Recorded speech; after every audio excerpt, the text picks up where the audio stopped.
Bismillahirrahmanirrahim. Assalamu alaikum. Welcome to the channel. Today we will talk about the anatomy and physiology of the Eustachian tube, which is also called as Pharyngo-tympanic tube.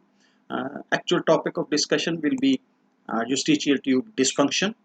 But as you know that to understand the dysfunction of the Eustachian tube, first we must be well aware of that what it is made up of and what are its normal functions. You are requested to like and share the channel with your friends, and don't forget to subscribe the channel. So there was an anatomist, Bartholomeus Eustachius, who first described it as pharyngo-tympanic tube in 1562, and then there was a gentleman, Antonio Valsalva, who named it as Eustachian tube, and he explained about Eustachian tube that it dynamically links the middle ear and the nasopharynx. So improved understanding of the anatomy and pathophysiology of the Eustachian tube will lead to the improved understanding of the Eustachian tube dysfunctions. Very briefly, the embryology or the development of this pharyngo-tympanic tube, which starts from the first pharyngeal pouch. There is what we call as first pharyngeal pouch. There is pharyngo-tubotympanic recess. The distal portion of this pouch, it expands and it forms the middle ear cavity, while the proximal portion, it forms the Eustachian tube, and the cartilage and the muscles are attached with this Eustachian tube. They develop from the surrounding mesoderm. It is 36 millimeter long in adults. Here you can see both Eustachian tubes, both ears rather, and here is nasopharynx. So this is the right one and this is the left one. So this is 36 millimeter long in adults. The range is 31 to 38 millimeter.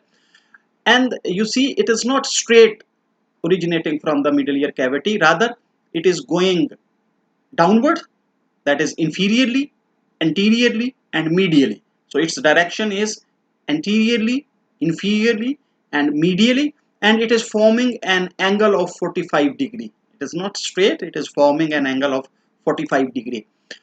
And in the nasopharynx, there is nasopharyngeal end of this Eustachian tube, which is there in the lateral wall of the nasopharynx, 1.25 centimeter behind the posterior end of the inferior turbinate. These are the three turbinates. This is superior turbinate, this is middle turbinate, this is the inferior turbinate. In the lateral wall of the nasal cavity proper, just behind the posterior end of the inferior turbinate, 1.25 centimeter, there is a slit-like opening for the nasopharyngeal end of the Eustachian tube. So Eustachian tube, its one end is there in the anterior wall of the tympanic cavity, and the other end is there in the nasopharyngeal end is there, or medial end is there in the lateral wall of the nasopharynx, 1.25 centimeter behind the posterior part of the posterior end part of the inferior turbinate. Its a proximal or lateral portion is bony portion, which is 1/3 of the total length of the Eustachian tube, and it is contained within the temporal bone, petrous part of the temporal bone, just like the rest of the middle ear cleft. While the distal portion or the medial portion is cartilaginous portion. This blue in color, you can see it is 2/3 of its total length, and the junction between the two, that is bony and cartilaginous portion, that is called as isthmus, and this is the narrowest part of the Eustachian tube.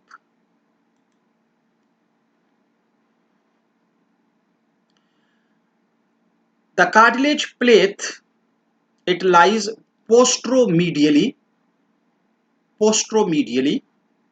and it has got two lamina. One is medial lamina and one is lateral lamina, and these two are separated by a elastin hinge. Anterolaterally is this Ostman's fat pad, and there is a fibrous tissue, and this cartilaginous portion, it is 24 millimeter in length in adults, that is 2/3 of the total length of the Eustachian tube, which is 36 millimeter, and superiorly it is anchored with the basisphenoid bone. This cartilaginous portion, it is closed at rest. As you can see, this slit like opening is there, so it is closed at rest, and it opens periodically through active muscular actions of this muscles, tensor palatini and levator palatini. And there is around this Eustachian, this nasopharyngeal end of the Eustachian tube, there is an elevation which is called as TORUS TUBARIUS, and its nasopharyngeal opening is 1.25 centimeter behind the posterior end of the inferior turbinate. Above and behind this nasopharyngeal opening is fossa of Rosenmuller. The significance of that is that nasopharyngeal carcinoma arises from that fossa of Rosenmuller. Ciliated pseudostratified columnar respiratory epithelium is its lining epithelium with abundance mucin secreting goblet cells in the inferior aspect of the Eustachian tube orifice.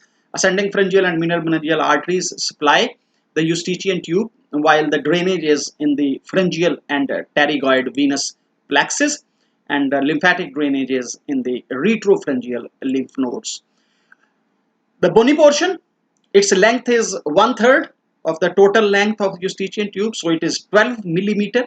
It may be considered part of the protympanum, that is the petrous part of the temporal bone it is contained in, and it is starting below the tensor tympani muscle and gradually narrowing to the end at the angle which is formed by the junction of squamous and petrous portions of the temporal bone. It is lined by cuboidal respiratory epithelium, and it becomes progressively narrow until reaching the narrowest part, that is osteocartilaginous junction, called as isthmus. Now it is a fixed conduit and it is always patent because it is bony portion, so it cannot collapse, so it cannot be closed, so it remains open 24/7, while the cartilaginous portion usually that is closed and that opens periodically, in contrast to this bony portion. So here you can see this is the middle ear cavity and this is the anterior wall. Through the anterior wall, this tensor tympani muscle, and just below the tensor tympani, separated by a thin plate of bone, is the bony portion of the Eustachian tube. This bony portion of the Eustachian tube, it is separated by a thin plate from the internal carotid artery medially. So here, this is the slit-like opening of the Eustachian tube in the nasopharynx, 1.25 centimeter behind the posterior end of the inferior turbinate in the lateral wall of the nasopharynx. This is called as salpingopharyngeal fold, and this is elevation just above and behind, that is what we call as TORUS TUBARIUS, and above and behind that is the fossa of Rosenmuller. This is soft palate, this is hard palate, this is palatine tonsil with anterior pillar and posterior pillar. So this portion is oropharynx and this portion is nasopharynx, and here you can see at the posterior wall of the nasopharynx is nasopharyngeal tonsils, which we call as adenoids.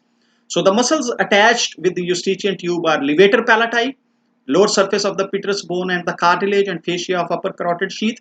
Then tensor palati, it arises from the bony wall of the scaphoid and whole length of short cartilaginous flange. Salpingopharyngeus then is tensor tympani, which arises from cartilage of the Eustachian tube surrounding bony canal and greater wing of the sphenoid. Here in this picture, you can appreciate that this is the cartilaginous portion of the Eustachian tube in the nasopharynx, and here you can see that this is the salpingopharyngeus muscle attached. This is levator villi palatini and this is the tensor villi palatini. Again, this is soft palate and this is hard palate. This is anterior pillar of the palatine tonsils formed by the palatoglossus muscle, and this is the posterior pillar of the palatine tonsils which is formed by the palatopharyngeus muscle, and here should be the palatine tonsils which has been removed, and now we can see very clearly the bed of tonsils. Tubal mucosa is supplied by tympanic branch of the 9th cranial nerve, while the tensor villi palatini is supplied by mandibular branch of the 5th cranial nerve. Levator villi palatini and salpingopharyngeus muscles are supplied by pharyngeal plexus, which is a cranial part of the 9th nerve via the vagus nerve. So medial end, as I just mentioned, forms the tubal elevation, which we call as TORUS TUBARIUS. So this is the slit-like opening of the Eustachian tube, and this is the TORUS TUBARIUS. Lymphoid collection over this prominence or elevation, that is what we call as Gerlach's tubal tonsils, and posterior to the torus is fossa of Rosenmoller. As we just discussed, that the narrowest part of the Eustachian tube is the isthmus, which is osteocartilaginous junction. But a long part of the cartilaginous portion, it acts as a functional valve. So mucosal surfaces of the anterolateral, and posteromedial portions, they are in opposition to close the lumen while in resting position. So this 8 millimeter long section is termed functional valve from the nasopharyngeal opening towards the middle ear, that is in the cartilaginous portion. It is comprised of mucosa, submucosa, then Ostman's fat pad, and the relaxed bulk of tensor villi palatini muscles. And this dilatation, it occurs in two distinct phases. That tubal dilatation is initiated through the palatal elevation as the levator villi palatini muscle contracts by the elevation of the palate. So it contracts in this direction. So what happens? I just show you in the next picture. So when this is the resting position. So when this levator palatini muscle contracts, so it moves in this direction. So when it moves in direction, this opens up. So there is dilatation of the Eustachian tube, or opening of the Eustachian tube. So this also results in the medial rotation of the torus tubarius and the posteromedial wall of the cartilaginous Eustachian tube. So this is the posteromedial wall. So rotation of this wall takes place so that there is opening of. Then is the second phase follows the contraction of the tensor villi palatini muscle. So when tensor villi palatini muscle contracts, it results in a rounded Eustachian tube lumen. So tubal dilatation, it propagates from the orifice towards the isthmus. From the nasopharyngeal end, it goes towards the isthmus. The closing process, it proceeds in opposite direction, that is from the isthmus to the nasopharynx. This is very important to understand, that the dilatation process starts from the nasopharyngeal end and it keeps on opening the Eustachian tube towards the isthmus, while the closing portion, it starts from the isthmus and it starts closing from the isthmus to the nasopharyngeal end. And when it is closed, this valve creates an air water tight seal. So much closure is there that there is complete air water seal. So this is the left Eustachian tube depicting the torus tubarius. So this is elevation. This is the Eustachian tube opening, you can say. So this is the torus tubarius. This is the orifice, slit-like orifice, and this is the anterolateral wall. And when it opens in dilated position or in open position, now you can see that this is the opening of the Eustachian tube. It dilates approximately 1.4 times per minute throughout waking hours, and it lasts for 400 milliseconds, and it is substantially decreased during sleep. Now this slide is very important, that we must appreciate the differences between the Eustachian tube anatomically in an infant or a child and an adult.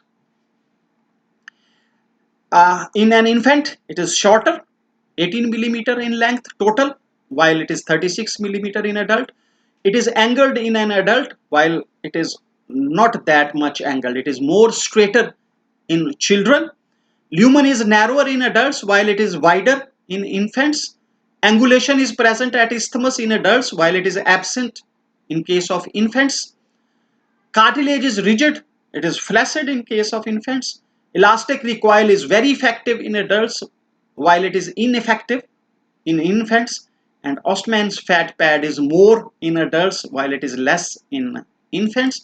And in the diagram, you can appreciate these differences which we just discussed in this slide, that this infant Eustachian tube, it is shorter, more wider, less angulated, it is straight as compared to this is in an adult, which is making at 45 degree. And then there is, this is bony portion, and this is cartilaginous portion. There is an angle between osteocartilaginous portions, while it is not that much angulated in this. So secretions, even milk can regurgitate from the nasopharynx to the middle ear if infant is not fed in head up position.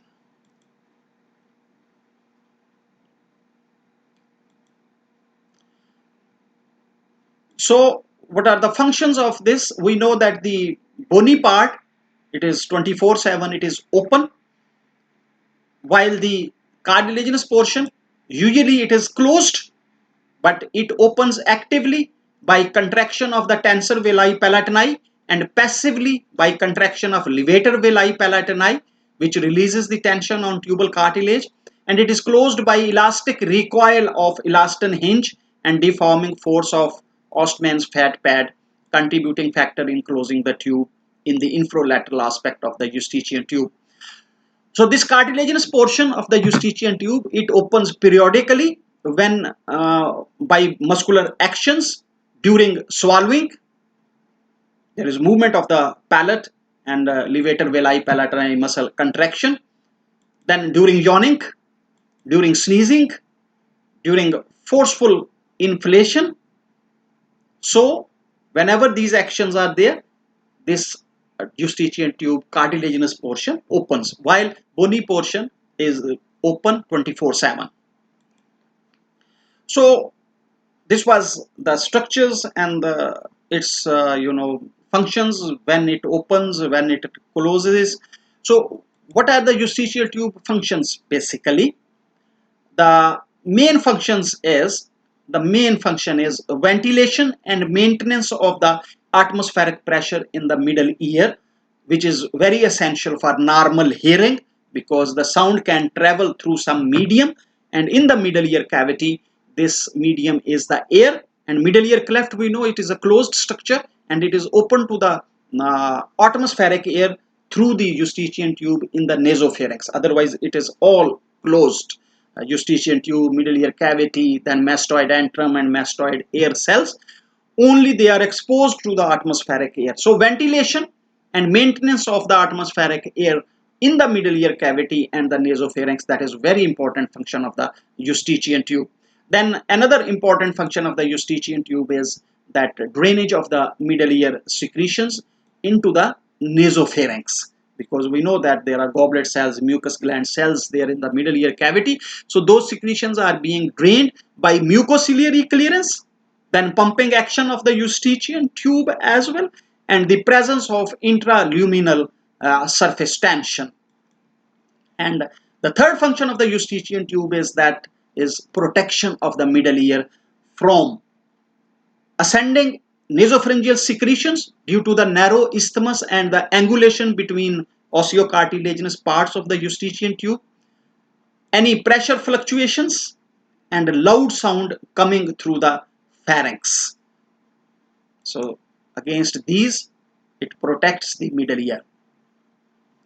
Now gas exchange, it results in a progressively lower pressure within the middle ear, and nitrogen as a part of middle ear, it diffuses very slowly. The slower diffusion of the nitrogen within the air of the middle ear space compared to ambient air, the middle ear pressure remains negative, and with a higher ratio of nitrogen compared to ambient air, this gradient of nitrogen relative to the ambient air is believed to play an important role in the regulation of pressure in Eustachian tube dysfunction. Voluntary actions such as yawning and swallowing, they help in opening the Eustachian tube. Then involuntary actions of autonomic reflex stimulation, and then due to the alteration in gas composition and the pressure that are detected by baroreceptors and chemoreceptors are the factors for the Eustachian tube actively dilatation.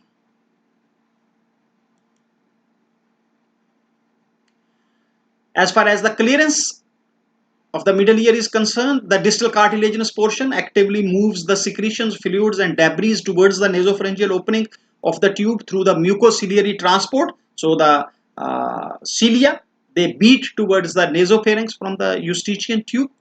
Then In the presence of extremely viscous secretions, mucociliary clearance may be hampered. Surfactants in the Eustachian tube may serve to help reduce the surface tension within the lumen, which aids in mucociliary clearance, tubal dilatation, and exchange of gases across the mucosal barrier. Mucosal muscular pumping action during the tubal closing, it process that additionally facilitates the tubal clearance. And in the closing process, we know that the closing, it dilatory process starts from the nasopharyngeal end and it moves towards the isthmus, while the closing process, it starts from the isthmus, so when and it propagates towards the nasopharyngeal end. So it helps in this mucociliary clearance and drainage of the secretions as well, this closing process from proximal to distal direction, and it creates an expelling force from the relaxing cartilage and peritubal muscles. The valve of the Eustachian tube, it protects the middle ear against the reflux of the sounds and the material from the nasopharynx. The existing air pressure within the middle ear and the mastoid cavity provides a gas cushion, so that further inhibits the reflux of the material from reaching the middle ear. So the functions of the Eustachian tube, to sum up, are ventilation, drainage, and protection. And the dysfunction will be, of course, abnormal patency, functional obstruction by inflammation, or by tumors, or by the adenoids. So we will talk about these Eustachian tube dysfunctions in detail in next session, inshallah. So you are requested to like, share, and subscribe the channel, and thanks for watching.